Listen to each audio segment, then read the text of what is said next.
आप सभी का स्वागत है मेरे पार्ट 3 में। अब हम उस मंदिर में हैं जहाँ पे श्री कृष्ण जी ने अर्जुन को गीता पढ़कर सुनाई थी। आप सब देख लो व्यू।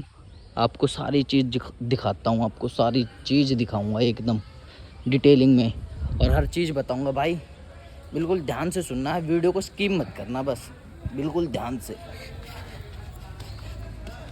कत्ती सामने बजरंगबली का मंदिर है, दर्शन कर लो भाई। अब बने रहो बस ब्लॉग में, बिल्कुल डिटेलिंग में एक एक चीज़ बताऊंगा आपको क्या क्या है।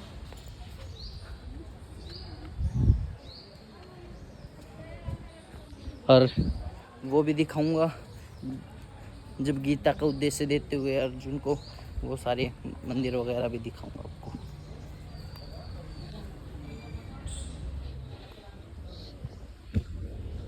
देखना एक एक चीज। जय हो। महादेव जी का शिवलिंग, माता रानी, ये हमारे बालाजी बंदर महाराज, अर्जुन जी का रथ और श्री कृष्ण जी बैठे थे बंदर महाराज।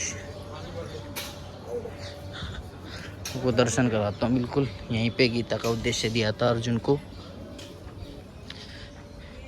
ये देखो गीता का उद्देश्य देते हुए बिल्कुल, कि गीता का उद्देश्य इसलिए दिया था जब तक उनको समझ नहीं आ रहा था कि इस युद्ध में क्या करना है क्या नहीं। फिर उनको बिल्कुल अच्छे से समझाया कृष्ण जी ने। और भाई आप लोगों के लिए ला रहा हूँ ये video back to back. Like comment करके जाना है, और कमेंट में जय श्री कृष्ण जरूर लिख देना भाई। ये देखो जी, सारी डिटेलिंग दे देता हूँ आपको सारी। ये देखो ये रहा रथ, श्री कृष्ण जी सारथी, उनके 4 वासु, और अर्जुन जी ये रहे। आगे ब्लॉग में बने रहो भाई, बने रहो ब्लॉग में। आप और चीज़ दिखाता हूँ आपको। पसीने आ रहे भाई, गर्मी घनी हो गई है। यहीं पे दिया था भाई अर्जुन जी को गीता का उपदेश। ये देखो मंदिर आपको दिख रहा होगा। विकट रूप का दर्शन भी यहीं दिया था श्री कृष्ण जी ने अर्जुन को।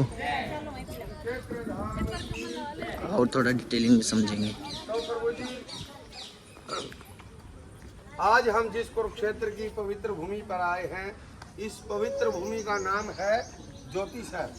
ज्योति मैंने प्रकाश, यानी कि भगवान कृष्ण जी ने यहाँ पर ज्ञान का ज्योति जलाया गया था, और इस सरोवर का नाम पड़ा ज्ञान का सरोवर, और इन दोनों को मिलाकर के बना है इस गांव का नाम ज्योतिषर।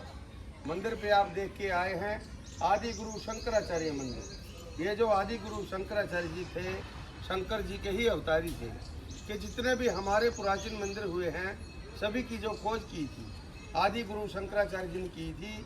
आज से 1300 वर्ष पहले काशी पीठ से होते हिमालय जा रहे थे, जब उन्होंने पूरे भारत को घूमा, और घूमते घूमते यहाँ पर भी आए, और उन्होंने यहाँ पर बैठ के पूरा मेडिटेशन किया, ध्यान किया, महसूस किया इस बात को, और फिर उन्होंने कह दिया कि जो भगवान कृष्ण जी ने गीता सुनाई थी वो ठीक इसी जगह पर ही सुनाई गई थी। और ये दोनों सेनाओं के बीच का वो मध्यम स्थान माना जाता है, यानी कि सेंटर पॉइंट। कि जब युद्ध के समय में दोनों सेनाएं यहाँ पर आमने सामने खड़ी थी, तो अर्जुन कहने लगे भगवान कृष्ण जी से कि प्रभु जी मुझे ऐसे स्थान पर लेकर के जाइए जहाँ से मैं दोनों सेनाओं को मध्यम भूमि से देख सकूँ। तब श्री कृष्ण भगवान अर्जुन को इस स्थान पर लेकर के आए थे। इधर आने के बाद सामने खड़ी सेनाओं में अपने भाई बंधुओं को देख करके अर्जुन को मोह गया था कि मेरे काका, मेरे ताऊ, मेरे भाई, मेरे बंधु, मेरे गुरुजन तो अपने हैं प्रभु, मैं मारूं तो कैसे मारूं। तब भगवान कृष्ण जी ने अर्जुन को कहा था कि अर्जुन आज आप इन कौरवों को मारो ना मारो, लेकिन मारे यहाँ पर सभी जाएंगे, क्योंकि धर्म और अधर्म का युग था।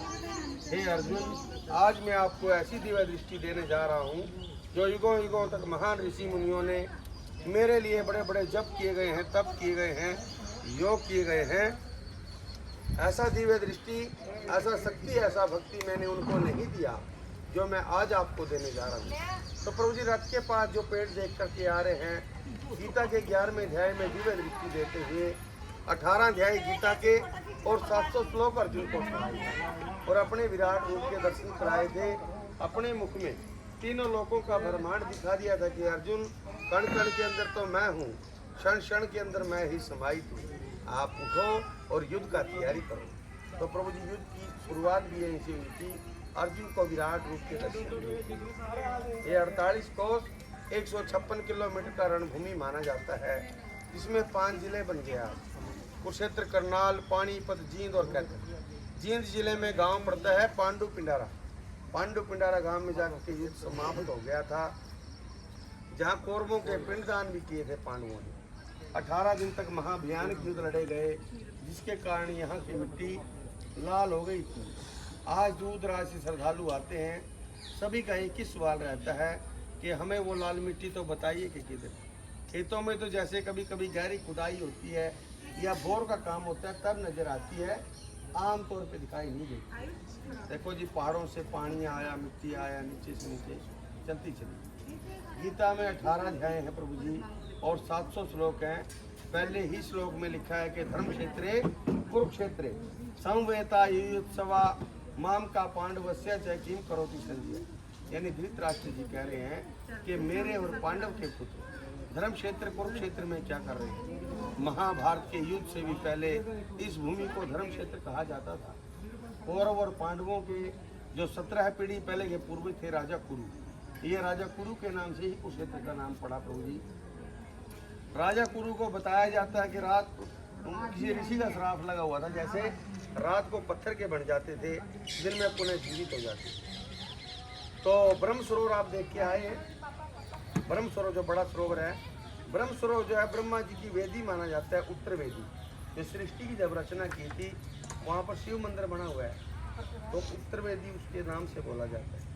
तो सभी देवी देवता वहाँ ब्रह्मा जी ने हवन यज्ञ रचाया गया था, जिसके अंदर सभी देवी देवता, नाग, गंधर्व, किन्नर, सभी तीर्थराज उसके अंदर इकट्ठे हुए थे। और तीर्थों के जो राजा माने जाते हैं प्रयागराज, वो भी यहाँ पर आए थे। तो जल सहित पावन कुंड के अंदर उन्होंने प्रवेश किया था अमावस के दिन। इसीलिए ब्रह्म सरोवर में स्नान करने का मानना जाता है, अमावस के दिन स्नान करने का महत्व। तो इसमें 182 तीर्थ बने हुए हैं। तो राजा कुरु ने इन्हीं तीर्थों की मिट्टी जब अपने शरीर पर लगाई तो चलाया हुआ बाण किसी तीर्थ के अंदर चला गया। आत्मरक्षा के लिए उसे अपने साथ ले गए और उस बाण पर जो मिट्टी लगी थी हाथ पर भी लगी। हाथ रात को संजीवन रहा, पूरा शरीर पत्थर का था। इस बात से राजा कुरु बड़े प्रभावित हुए, भी इस मिट्टी के अंदर इतनी शक्ति है तो मेरा शरीर भी पाप मुक्त, श्राप मुक्त हो सकता है।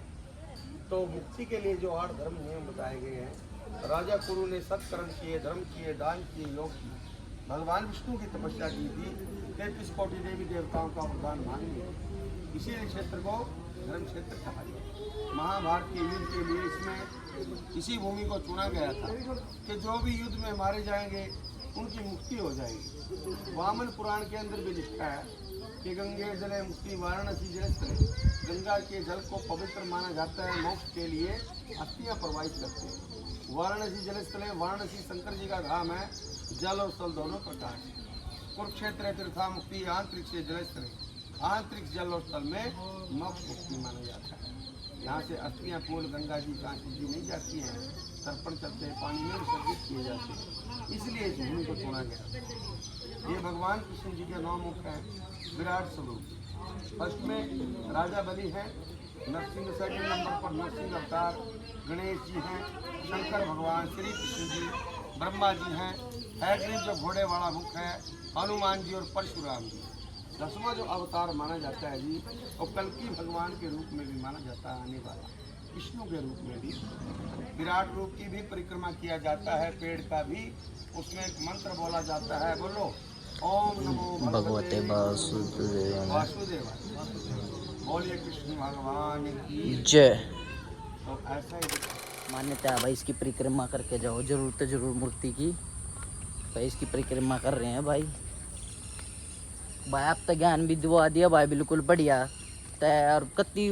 मैंने को हमारी विनती से ही दे दिया उन्होंने ज्ञान। हर चीज़ दिख रही होगी आपको, देखो पीछे शेषनाग जी दिख रहे हैं, देखो दिख रहे होंगे, हर रूप दिखा रखे हैं, बिल्कुल हर रूप, हर चीज में कण कण में ही विष्णु जी है। मतलब श्री कृष्णा विष्णु जी के अवतार हैं। तो भाई से यही अनुरोध है सारे भाइयों से कि वीडियो को लाइक कमेंट शेयर करके ही जरूर जाना। कमेंट में जय श्री कृष्णा लिख देना भाई, ठीक है जी। और नए चैनल पे नए हो तो सब्सक्राइब कर लियो भाई सारे भाई चैनल को। भाई परिक्रमा कंप्लीट हो गया भाई, देख लो फिर भी जय बोलेगी।